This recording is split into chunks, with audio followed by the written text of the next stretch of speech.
Good morning, first grade. It's March 19th, 2020, and I'm here to read the next two chapters, chapter 3 and chapter 4 of our Amelia Bedelia book. If you haven't seen chapter 1 and chapter 2, go ahead and go back and watch those ones first so you know what's going on in the story. First, I want to give a couple shout outs to some of my friends who have been working really hard from home.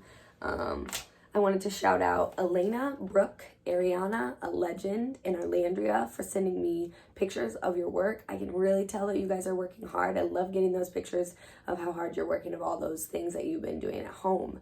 The next people are Elena, John, and Brooke. Thank you so much for sending me videos. I love to see those videos, my friends, whether you're responding to the question that I asked during Read Aloud or you're just saying, hey, I really like those videos. So keep on sending those. I do want to shout out these 4 people for working super hard on their math test on Pearson. So way to go, Carter and Brooke, for getting started on that. Good job, Elena and Ariana. They're all done. Way to go. So my friends, keep working hard. All right, so the first chapter of our book today is called There But For the Grace. And please, said Amelia Bedelia, bring me a new bike. Amen. After she finished saying grace, Amelia Bedelia dove into her supper. Her parents did not begin to eat. They just looked at her, then at each other. Her mom arched her eyebrows as high as it would go. Her dad opened her eyes wide for a couple of seconds, as if someone had stepped on his stomach. Had Amelia Bedelia been paying attention instead of twirling her spaghetti and dreaming about bikes, she would have seen this secret eye talk that all parents use to communicate with each other when their kids are present. Amelia Bedelia's father unfolded his napkin, spread it on his lap, and then asked, "So, has anyone seen any nice bikes lately?" Amelia Bedelia sat up straight without having to be told and exclaimed, "You wouldn't believe the bike I saw today." She spent the next 10 minutes giving her parents an inch-by-inch description of the most beautiful bike in the world, down to the last spoke. "Goodness," said Amelia Bedelia's mother. "A bike like that must cost an arm and a leg." Amelia Bedelia shook her head. "I would never pay that much," she said. "You need both your arms to steer a bike like that and both legs to pedal it." "That's a good point," said her father. "You certainly need to be big and strong to ride a bike like that." "Yes," said her mother. "So take a bite of your broccoli before it gets cold." Amelia Bedelia took an extra large bite. How far away is Christmas?" she asked.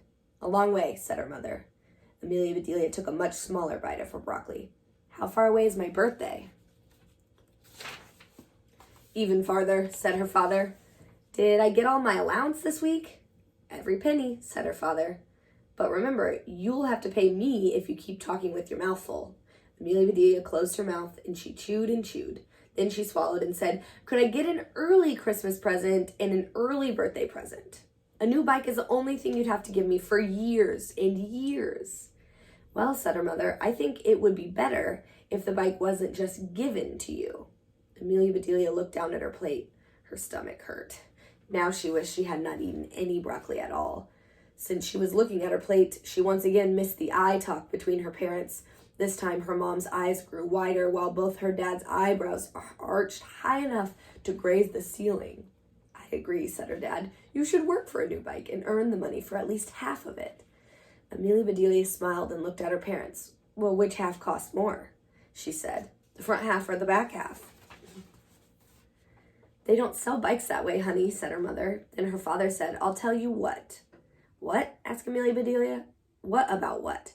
What do you have to tell me about what? Can we please keep talking about my bike instead of what?" Amelia Bedelia's father patiently refilled his water glass. "We can't afford to buy a fancy bike like that," he said, "but I can meet you halfway." Amelia Bedelia slid off her chair. She walked exactly halfway around the table and stood there. Her mom and dad stared at each other and then back at her. "Okay," said Amelia Bedelia. "Here I am. Are you going to meet me halfway or not?" My friends, do you think that's what Amelia Bedelia's dad meant when he said meet you halfway? Think about what he might have meant there. Amelia Bedelia's dad stood up and walked halfway around the table to meet her. He said, "We will pay for half of the cost of a new bike, but you will have to pay for the other half." He held out his right hand. Amelia Bedelia looked at it. "I can't pay my half to you right now," she said. "Of course not," said her father. "Tonight, we'll make an agreement. In business, when you agree to do something, you shake the other person's hand." Amelia Bedelia grabbed his wrist and shook his hand as hard as she could. Up, down, up, down, up. "Owie," her father said. "Not like that, sweetie," said her mother. This is how you shake hands. Look at what Amelia Bedelia is doing to her dad's hand.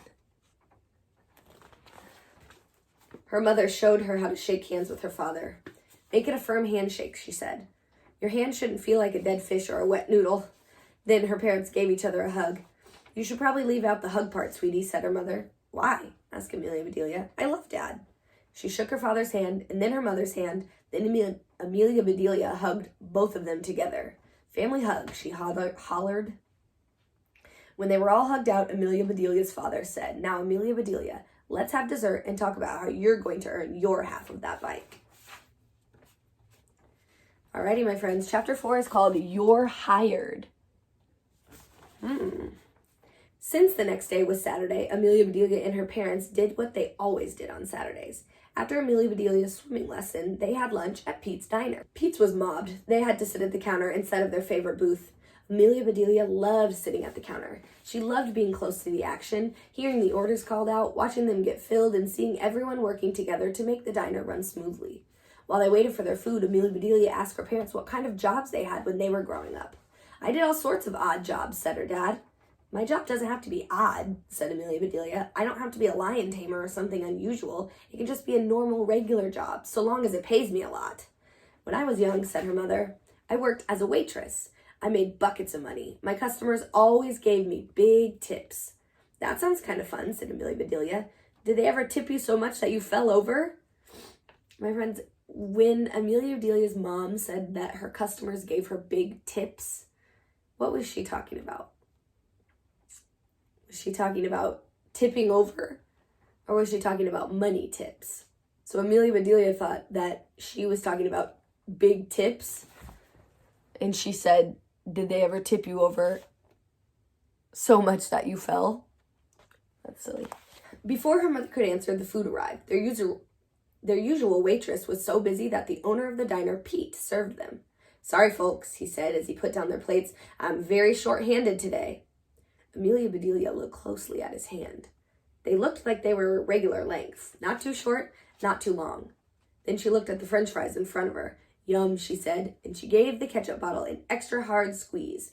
The ketchup squirted right over the top of the french fries and onto Pete's clean white apron. Hey, shouted Pete. Look out, ketchup on the loose. Amelia Bedelia thought she was in trouble until Pete chuckled and asked, Do I look like a french fry to you? No, said Amelia Bedelia, but you do look like you need some help. Do you have a job for me? Pete looked at Amelia Bedelia's parents. They both smiled and shrugged. We come here every Saturday, said her father. She knows your routine. Her mother added, She's a good worker. Amelia Bedelia will do exactly what you tell her to do. And she's on vacation now, so she has spare time. Pete leaned forward to take a good look at Amelia Bedelia. I wonder, he said, can you cut the mustard? Now, my friends, I didn't know what that phrase meant, so I looked it up. And cut the mustard means to be able to live up to the standards or to be able to do something. So when Pete said, can you cut the mustard? He was asking, can you do a good job? Okay? But Amelia Bedelia obviously did not understand that, and neither did Miss Barnes, so I had to look it up. I've never tried that, said Amelia Bedelia, but I can squirt the ketchup. Pete laughed. You sure can.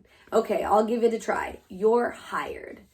You can be an official Pete's Diner's waitress in training. Amelia Bedelia reached out and gave Pete a firm handshake. Was this his shorthand, she wondered?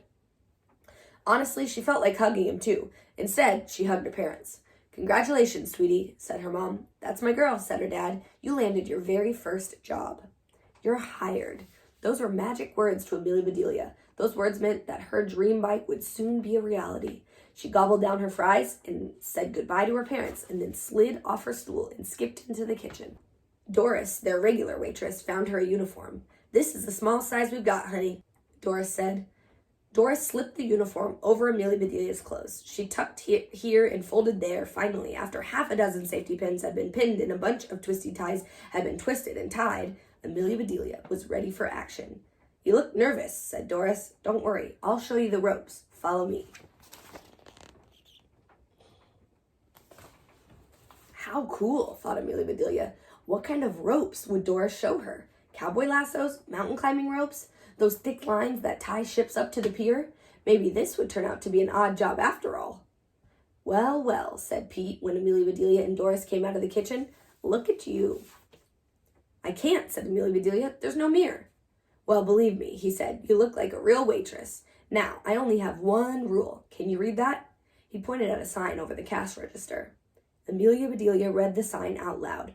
The customer is always right. Someone, probably Pete, had underlined the word always in red. Just remember that the customer is always right, said Pete, and you'll never go wrong around here. Wrong, thought Amelia, Bedelia. What could possibly go wrong?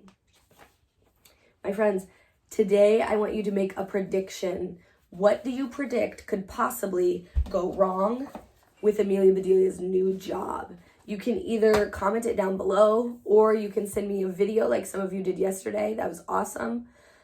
Don't forget to you only have one math problem today, and it's kind of like an assessment. It's sort of like a tiny test. It's only one problem. I just want to see what you can do on your own. So make sure you're doing that work without watching the video today and without any parent help if you can. Try your best to do it without any help, all right? I'll see you guys on here tomorrow.